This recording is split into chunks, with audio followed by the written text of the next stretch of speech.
Kalau kita mau meneguhkan iman di tengah ketidakpastian, dunia ini makin hari makin tidak pasti. Ya, manusia itu makin hari makin jahat. Bagaimana caranya kita untuk tetap kuat? Ya, kita harus memelihara diri kita dengan demikian pula dalam kasih Allah.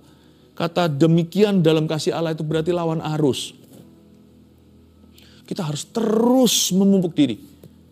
Gak ada orang yang lahir kuat. Setelah kita lahir baru, kita bisa lemah lagi dan bisa jatuh. Satu-satunya jalan untuk kuat adalah berjalan makin lama makin kuat.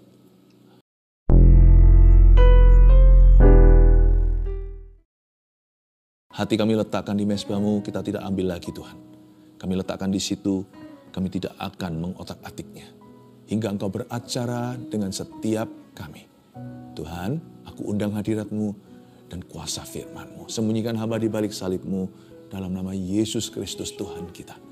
Haleluya. Amin. Pesan yang saya bawa hari ini sederhana, meneguhkan iman di tengah ketidakpastian. Sebab saya merasa keluarga Saat Teduh Bersama banyak sekali mengalami ketidaktentuan dalam hidupnya. Serba hanging gitu, semuanya sepertinya wait and see. Segala sesuatu tidak pasti. Tapi kabar baik di sini. Tuhan itu pasti. Janjinya teruji. Jangan takut, jangan bimbang, jangan ragu hatimu, jangan goyang. Ketika keadaan kita sepertinya goyah semua, biar gunung, bukit beranjak, kasih setia Tuhan tidak akan beranjak dari kita. Asal kita mau percaya, kita akan melihat kemuliaannya. Mari kita buka sama-sama di kitab Yudas sebelum kitab Wahyu. Kitab Yudas pasal 1, hanya satu pasal saja kitab itu. Ayat 17-25 saya bacakan. Tetapi kamu saudara-saudaraku yang kekasih, ingatlah akan apa yang dahulu telah dikatakan kepada kamu oleh rasul-rasul Tuhan kita Yesus Kristus. Sebab mereka telah mengatakan kepada kamu, menjelang akhir zaman akan tampil pengecek-pengecek yang akan hidup menuruti hawa nafsu kefasikan mereka. Mereka adalah pemecah belah yang dikuasai hanya oleh keinginan-keinginan dunia ini dan yang hidup tanpa Roh Kudus. Akan tetapi kamu saudara-saudaraku yang kekasih, bangunlah dirimu sendiri di atas dasar imanmu yang paling suci dan berdoalah dalam Roh Kudus. Peliharalah dirimu demikian dalam kasih Allah sambil menantikan rahmat Tuhan kita Yesus Kristus untuk hidup yang kekal. Tunjukkanlah belas kasihan kepada mereka yang ragu-ragu. Selamatkanlah mereka dengan jalan merampas mereka dari api. Tetapi tunjukkanlah belas kasihan yang disertai ketakutan kepada orang-orang lain juga. Dan bencilah pakaian mereka yang dicemarkan oleh keinginan-keinginan dosa. Bagi Dia yang berkuasa menjaga supaya jangan kamu tersandung dan yang membawa kamu dengan tak bernoda dan penuh kegembiraan di hadapan kemuliaannya, Allah yang Esa, Juru Selamat kita oleh Yesus Kristus Tuhan kita. Bagi Dia adalah kemuliaan, kebesaran, kekuatan, dan kuasa sebelum segala abad dan sekarang, dan sampai selama-lamanya. Amin. Ayat 17, tapi kamu, saudara-saudaraku yang kekasih, ingatlah akan apa yang dahulu telah dikatakan kepada kamu oleh rasul-rasul Tuhan kita, Yesus Kristus. Yudas menasihatkan agar umat Tuhan meneguhkan iman mereka. Di tengah-tengah ketidakpastian dunia, di tengah-tengah semua ketidakpastian yang ada di dalam diri kita, Yudas suruh kita merenungkan firman Allah. Dia berkata, ingatlah akan apa yang dahulu telah dikatakan kepada kamu. Oleh siapa? Oleh rasul-rasul Tuhan kita, Yesus Kristus. Jadi kalau kita mau memiliki iman yang kuat, kita harus sengaja untuk mengingat apa kata Tuhan atas hidup kita. Kita harus punya kebiasaan dan disiplin yang tinggi untuk merenungkan firman Tuhan setiap hari. Kebiasaan-kebiasaan baik seperti mencatat khotbah, pengajaran-pengajaran seperti ini, menotulenkan firman yang kita dengar. Bahkan di telepon kita pun ada notifikasi. Jangan hanya direnungkan, jangan hanya dimengerti, tapi kadang-kadang perlu dinotifikasi. Kita tulis ayat-ayat itu, misalkan sebagai pengingat mungkin di kertas-kertas, mungkin di agenda pribadi kita, mungkin di catatan kita, mungkin bahkan di HP kita ada reminder-reminder ayat. Bukan hanya kita perlu mengingatkan satu sama lainnya, akan firman Tuhan. Tapi kita juga perlu mengingatkan diri sendiri. Kadang-kadang kita juga punya kebiasaan, sebagian orang ya punya kebiasaan baik, yaitu mengirim ayat-ayat firman. Kita kirim mungkin 1 hari 1 ayat kepada teman-teman. Nggak apa-apa sih, saya rasa itu bisa jadi berkat. Lain cerita kalau kita kirimin setiap menit ya, jadi mengganggu aktivitas orang lain. Kita boleh saling mengingatkan. Bahkan jangan hanya saling mengingatkan. Kalau lagi kumpul gitu tuh jangan menggosip.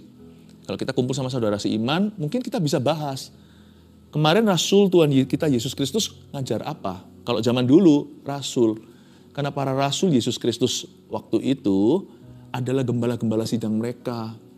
Alangkah baiknya jemaat itu kalau lagi berkumpul, baik itu dalam perkumpulan persekutuan secara formal atau pas lagi ketemu tidak sengaja, yang dibicarakan itu bukan kejelekan orang.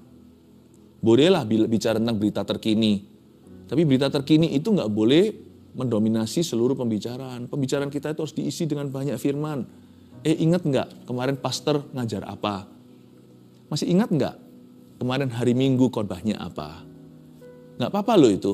Kita biasakan punya dialog-dialog seperti itu. Itu yang disebut ingatlah akan apa yang dahulu telah dikatakan pada kamu oleh rasul-rasul Tuhan kita Yesus Kristus. Yesus masih mengajar hingga hari ini, tapi lewat para rasul. Di zaman modern ini Yesus masih mengajar kita melalui gembala-gembala kita. Kalau gembala kita mengajarkan firman Tuhan kepada kita, itu dari Tuhan, karena sumbernya adalah Tuhan Yesus. Lain cerita kalau yang mereka beritakan itu salah, kalau yang diberitakan oleh gembala kita, oleh pengkhotbah-pengkhotbah itu sesuatu yang bukan firman, kita harus menguji segala perkara. Tapi kalau yang mereka beritakan itu adalah firman Tuhan, meskipun dalam khotbah juga diberikan tafsiran-tafsirannya, ilustrasinya, tapi coba bisa pilah-pilah, ambil apa yang berguna untuk hidupmu sebagai rema-rema dari Roh Kudus. Bicarakan itu satu dengan yang lainnya, sehingga pembicaraan kita diperkaya dan didekorasi dengan perkara-perkara yang berguna, berdampak kekal pula. Bukan menggosip ria, apalagi fitnah. Saling mengingatkan.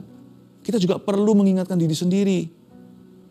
Suara Kristus itu bisa terdengar lewat suara gembala kita. Lewat suara pengajar firman. Ingatkan dirimu ya. Kalau kita mau punya iman yang teguh ya harus punya disiplin begitu. Anda mau sehat, jaga makan. Siapa di sini mau bugar, kuat? Ya harus olahraga. Coba lihat orang yang punya kebiasaan untuk exercise. Badannya jadi sehat, nggak sakit-sakitan, nggak gampang lelah. Kebiasaan kita menentukan nanti itu stamina kita seperti apa. Ini dia, kalau kita mengingat apa yang dahulu telah dikatakan oleh para rasul, dahulu itu bisa tahun lalu, bisa bulan lalu, bisa baru minggu kemarin. Kalau kita itu mengisi diri sendiri bukan dengan sampah, tapi kita isi diri kita dengan firman dan rema, niscaya pastilah iman kita akan semakin kuat, bukan semakin lemah. Meneguhkan iman di tengah ketidakpastian itu dengan mengisi diri akan firman. Sebab mereka telah mengatakan kepada kamu, ayat 18, menjelang akhir zaman akan tampil pengejek-pengejek yang akan hidup menuruti hawa nafsu kefasikan mereka. Ayat 18 diperingatkan oleh para rasul saat itu. Bahwa nanti di akhir zaman akan tampil banyak pengejek, bahasa Inggrisnya mockers. Mereka mengejek apa sih? Pengejek itu termasuk haters. Termasuk orang-orang yang kepahitan. Orang-orang yang motivasinya dan metodenya salah. Bukan hanya itu, termasuk gossipers. Orang-orang yang iseng mulutnya. Menjelang akhir zaman semakin banyak orang-orang yang mereknya beginian. Mereka akan hidup menuruti hawa nafsu kefasikan mereka. Kefasikan di sini adalah fasik lidah. Bukan fasih lidah. Kalau fasih lidah itu pinter ngomong. Nggak apa-apa sih asal digunakan untuk kemuliaan Allah. Tapi fasik lidah itu salah ngomong atau omongannya salah dan sia-sia. Menjelang akhir zaman akan tampil pengejek-pengejek, mockers, haters, gossipers. Hindari orang-orang yang begini. Orang-orang yang suka mengejek, selalu aja cari-cari salahnya orang. Pandai sekali untuk mengungkit kekurangan orang untuk menutupi kekurangannya sendiri.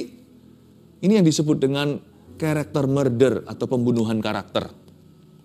Pengejek-pengejek adalah orang-orang yang suka menghina. Kalau kita nggak seperti mereka. Wah fanatik lu, sok suci lu. Kenapa? Karena mereka silau. dengan kekudusan Allah dalam hidup kita. Janganlah kita kompromi demi supaya mereka menerima kita. Diterima oleh Allah, itu jauh lebih berharga. Saya mending ditolak manusia tapi diterima oleh Allah daripada saya diterima sama semua orang tapi ditolak oleh Tuhan. Tampil pengejek-pengejek, orang-orang yang menghinamu karena dirimu tidak sama seperti mereka. Kok nggak ikut-ikutan kompromi dan ikut-ikutan berdosa? Jangan khawatir apa kata manusia. Nggak usah dengarkan setiap orang. Siapa suruh kita masukkan hati kata-kata mereka? Nggak perlulah. Orang-orang yang fasik lidah akan menghadapi tahta pengadilan suatu hari. Kita malah kasihan kalau kita mikirkan akhir hidup mereka nanti. Kalau kita pikirkan nasib kekal mereka, hati kita malah justru penuh dengan belas kasih. Kita harus doakan agar mereka bertobat. Tapi nggak usahlah simpan kata-kata mereka di hati kita, lalu kita bawa gelisah seharian. Buat apa? Yang rugi siapa? Orang yang fasik lidah itu urusan mereka. Jangan sampai telinga kita juga mau menerima perkataan mereka lalu habis itu terganggu hati. Fasik lidah tidak harus disambut dengan fasik telinga. Makanya itu ada ayatnya di kitab Wahyu begini. Barang siapa bertelinga hendaklah ia mendengar apa yang dikatakan Roh kepada jemaat-jemaat. Pakailah telingamu untuk mendengar apa yang dari Roh Kudus. Apa yang dari Roh Kudus? Apakah Roh Kudus berbicara kepada kita? Demikian firman Allah. Nggak, jarang-jarang ya ada orang yang bisa mendengar Roh Kudus secara audible gitu. Paling banyak adalah suara hati dan suara konfirmasi dari orang lain, peneguhan-peneguhan dari khotbah, dari renungan, dan juga mungkin dari kejadian Tuhan memberi pemahaman, tapi juga dari saudara seiman yang kadang-kadang mereka nggak tahu apa yang kita gumulkan, lalu mereka memberitahukan, aku kok tergerak ya kasih kamu ayat ini atau firman ini, ya jangan tersinggung ya saya kasih firman ini, ternyata jadi jawaban buat kita. Kalau kita punya telinga, pasang itu telinga untuk mendengarkan apa yang Roh hendak katakan. Jangan dengarkan apa yang roh jahat katakan tentang hidupmu, apalagi yang menuduh dan mendakwa. Lain cerita kalau kritikan yang membangun, itu tergantung sumbernya. Kalau sumbernya itu absah, sumbernya itu dapat dipercaya. Orang-orang yang memberitahu kepada kita itu jelas-jelas kelihatan motivasinya murni, dan mereka didorong oleh kasih. Yang kayak gitu gak boleh ditolak loh. Kita harus dengarkan baik-baik demi kebaikan kita. Tapi kalau ada orang yang track recordnya memang suka membenci, suka memecah belah, suka melontarkan yang bukan-bukan, memang suka menjadi seorang troublemaker, seorang provokator, nggak usah didengar deh. Nggak usah lah, jangan keseret di dalam dosa orang. Buat apa? Buat apa? Janganlah mengikuti kata-kata pengecek-pengecek yang akan hidup menuruti hawa nafsu. Tapi ikuti pengajaran dan perkataan Tuhan lewat rasul-rasulnya. Dan ikuti perkataan-perkataan yang baik, yang positif, yang membangun dari kalangan umat Tuhan yang sehat imannya. Ayat 19, mereka adalah pemecah belah yang dikuasai hanya oleh keinginan-keinginan dunia ini dan yang hidup tanpa Roh Kudus. Ayat 19. Dilanjutkan lagi kehidupan orang zaman ini. Dunia ini makin hari makin bobrok. Alkitab mengatakan mereka yang adalah pemecah belah ini dikuasai hanya oleh keinginan-keinginan dunia ini. Inilah roh dunia saat ini. Dikuasai oleh keinginan-keinginan dunia itu atau syarat nafsu dalam bahasa Inggrisnya ayat ini bunyinya, mereka adalah orang yang sensual. Sensual di sini tidak menunjukkan bahwa ini dosa seksual, bukan. Kata sensual di sini itu intinya adalah if it feels good to me, kalau saya suka mau apa? Orang-orang yang memberontak, orang-orang yang hidup bagi dirinya. Tuhan mereka adalah perut mereka. Tuhan mereka adalah hawa nafsu mereka. Seperti zaman hakim-hakim, setiap orang bertindak menurut kehendaknya dan apa yang dipandangnya benar. Di dunia ini sudah nggak ada kebenaran. Tidak ada yang absolut. Tergantung dirinya. Gender pun atau apakah dia pria atau wanita atau apa. Kalau seseorang merasa dirinya kaktus, tidak berani ada orang yang boleh menegur. Tidak boleh ada orang menegurnya kalau tidak dituntut. Bahkan di negara-negara bebas sekarang begitu. Terserah dia mau menamakan dirinya apa. Kalau kita sebagai anak Tuhan harus berpegang teguh pada firman. Firman bilang apa? Firman itu loh standar kebenaran, bukan perasaan kita dan pengalaman kita. Kondisi dunia begini. Tapi kondisi sekarang banyak orang Kristen yang tidak teguh berdiri. Imannya tidak kuat. Keseret oleh dunia. Lama-lama nanti ya, Kristennya masih ada. Tapi sudah tanpa Roh Kudus dirinya. Gerejanya masih ada wujudnya, gedungnya masih ada. tetapi sudah tanpa Roh Kudus di dalamnya. Puji Tuhan di Asia belum kelihatan, saya berdoa jangan. Tapi di banyak negara, notabene yang dahulunya terjadi kebangunan rohani, tetapi kemudian generasi barunya lengah. Dicuri iblis, 7 roh lebih jahat masuk ke dalam culture atau kebudayaan itu. Tidak pernah ada tanda-tanda lagi, dulu pernah Kristen. Dulu pernah takut akan Tuhan. Bahkan gereja-gereja gedung-gedungnya bagus-bagus begitu, sekarang jadi pub, jadi nightclub.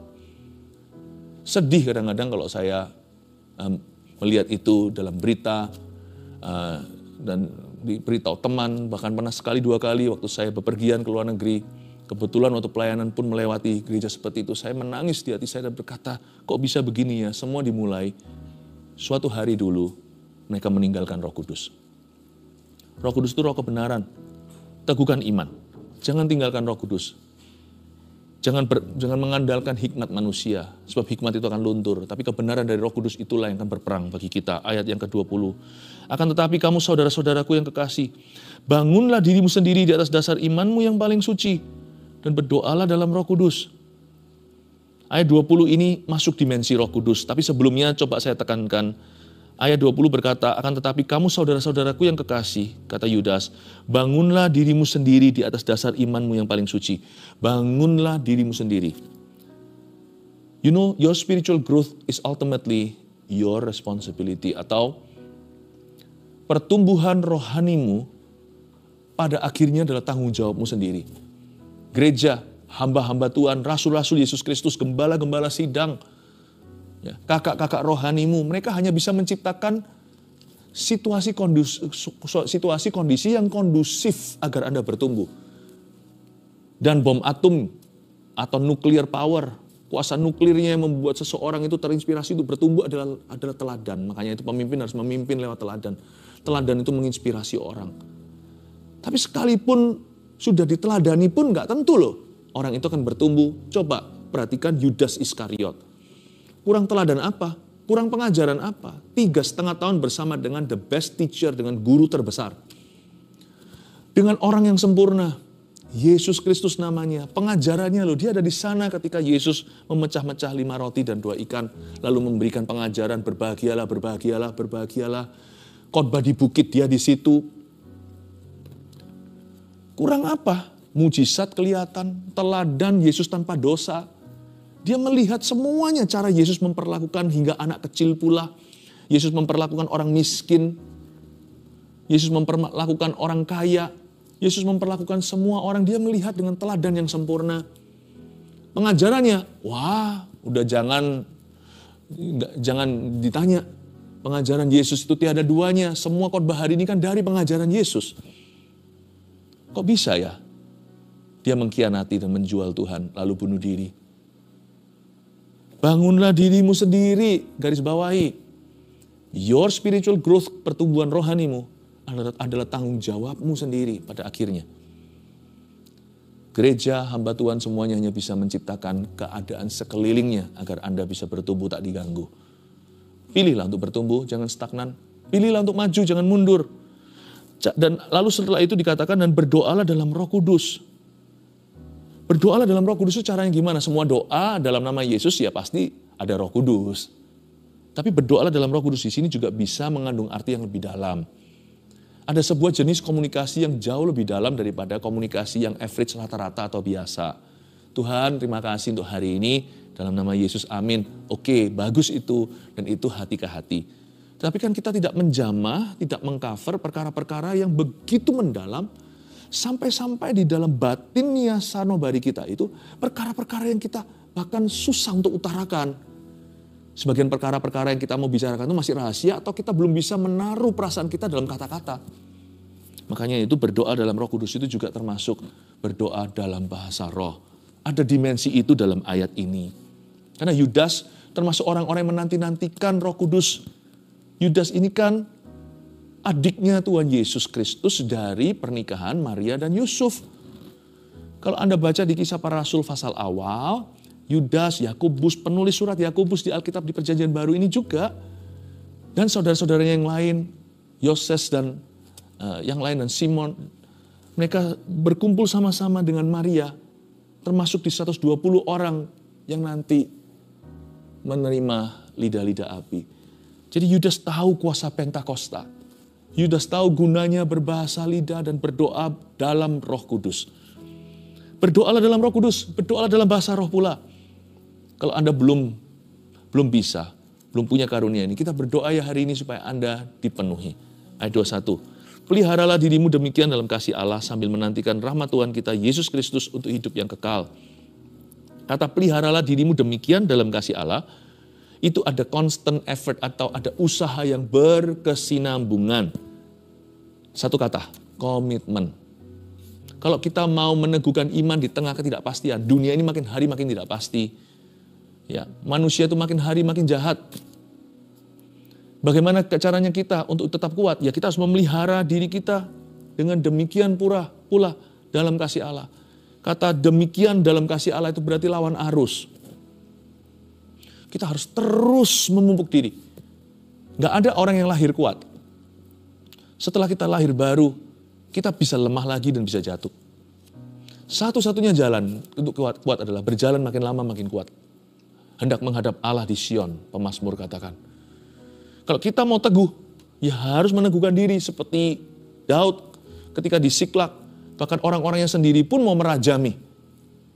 Belum lagi istri anaknya semua diculik. Beserta dengan semua istri anak pengikutnya ditawan. Pada saat seperti itu apa yang Daud lakukan? Dia meneguhkan dirinya sendiri. Karena dia sadar bahwa pertumbuhan rohaniku, kerohanianku adalah tanggung jawabku. Dia mengapi-apikan diri meskipun Daud memakai efod. Daud pinjam sesuatu dari imam. Kita bisa pinjam iman orang lain, pinjam khotbah orang lain, pinjam urapan lah ceritanya orang lain, minta bantuan orang lain untuk kita bisa lebih merasakan hadirat Tuhan, tapi pada akhirnya keputusanmu yang berlaku. Peliharalah dirimu demikian dalam kasih Allah. Ayo bersikuku, teguhkan hati. Aku harus kuat. Dan dalam ketidakpastian aku tidak boleh goyah, justru aku harus semakin percaya. Bukannya justru iman itu dibutuhkan kalau kita nggak melihat. Kok aneh? Ketika kita tidak melihat malah justru kita lemah imannya. Bukannya justru harus kuat. Buat apa kita punya senter? Kalau pas gelap kita simpan. Senter itu bukan mainan. Senter itu justru dinyalakan. Jangan malas yang namanya jari jemari kita itu untuk arahkan ke tombol on-nya. Justru waktu gelap gulita, nyalakan senternya. Iman itu nyalakan. Waktu hidup kita mengalami ketidakpastian. Justru nanti waktu kita kuat, kita nggak akan kuat sendirian. Ayat 22, kita malah jadi berguna buat orang-orang sekeliling kita. Semoga pertama-tama kegunaan dirasa oleh keluarga Anda. Tunjukkanlah belas kasihan kepada mereka yang ragu-ragu. Malahan bukan hanya kita teguh, kita juga bisa encourage atau bisa menguatkan orang lain pula. Bahkan bisa menyelamatkan mereka. Tunjukkan belas kasihan pada mereka yang ragu-ragu. Sama-sama ketidakpastian, tetapi yang satu teguh, yang satu ragu.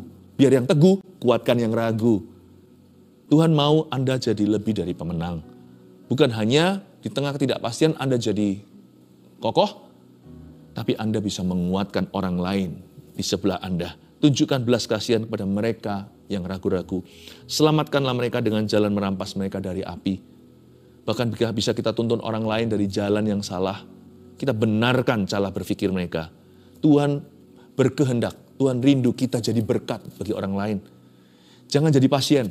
Tuhan memanggilmu untuk jadi bagian dari solusi, bukan bagian dari problemanya. Tuhan mau menjadikan Anda penyembuh, bukan pasiennya. Selamatkan mereka dengan jalan merampas mereka dari api, tetapi tunjukkanlah belas kasihan yang disertai ketakutan pada orang-orang lain juga. Dan bencilah pakaian mereka yang dicemarkan oleh keinginan-keinginan dosa. Dalam ketidakpastian, kita diangkat Tuhan. Tuhan itu kalau angkat kita nggak sampai titik nol, sampai pasti, enggak. Itu bukan Tuhan. Kalau Tuhan itu pulihkan, dia itu akan angkat kita melebihi titik nol tersebut. Kita nggak hanya dipulihkan sampai titik pasti, tapi kita bisa memastikan orang lain. Kita bisa menguatkan orang lain. Tuhan nggak pernah hanya sembuhkan kita. Tuhan sembuhkan kita agar kita sembuhkan orang lain. Itulah Tuhan. Dan kalau kita nanti menolong orang lain, kita harus penuh belas kasihan untuk mereka. Tuhan nggak mau kita fokus pada ketidakpastian. Fokus pada kebutuhan orang di sebelah kanan kirimu. Dan Tuhan akan memastikan hidupmu. Bagi Dia yang berkuasa menjaga supaya jangan kamu tersandung yang membawa kamu dengan tak bernoda dan penuh kegembiraan di hadapan kemuliaannya. Dia yang berkuasa pada akhirnya, taruhlah percayamu ketika dunia tidak pasti. Taruhlah kepercayaanmu, berimanlah kepada kuasa Tuhan. Kuasanya itu sanggup menjaga. Saya bayangkan kuasa Tuhan itu seperti apa? Seperti orang kalau mountain climbing. Ini betul-betul yang mendaki gunung. Lalu suatu saat tangannya lagi basah, mungkin keringatan, lalu dia terselipkan, lalu dia jatuh. Dan itu turun ke bawah itu puluhan meter, jikalau bukan ratusan meter. Tapi ada tali di pinggangnya yang sudah dipakukan di titik sebelum dia mendaki tadi. Di titik tertentu. Dan itu yang menahan dia. Kuasa Tuhan itu begitu. Ketika kau jatuh, kau tak akan tergeletak sebab Tuhan menopangmu. Jangan beriman pada dirimu sendiri. Kekuatan kita terbatas, hikmat kita juga biasa. Tapi berimanlah. Tenang hidupmu, jangan dibawa gelisah, jangan sampai gak bisa tidur segala dan panik. Ada Tuhan. Coba katakan pada diri sendiri, ada Tuhan. Di mana ada Tuhan, saya gak keberatan berada dalam ketidakpastian. Selama ada Tuhan dalam ketidakpastian saya, hidupku pasti di tangannya. Ada tali yang mengikatkanku pada gunung batu, saya tidak akan jatuh ke bawah dan mati. Sekalipun mungkin terselip sekali-kali, saya tidak akan dibiarkan tergeletak. Allah yang Esa, Juru Selamat kita oleh Yesus Kristus.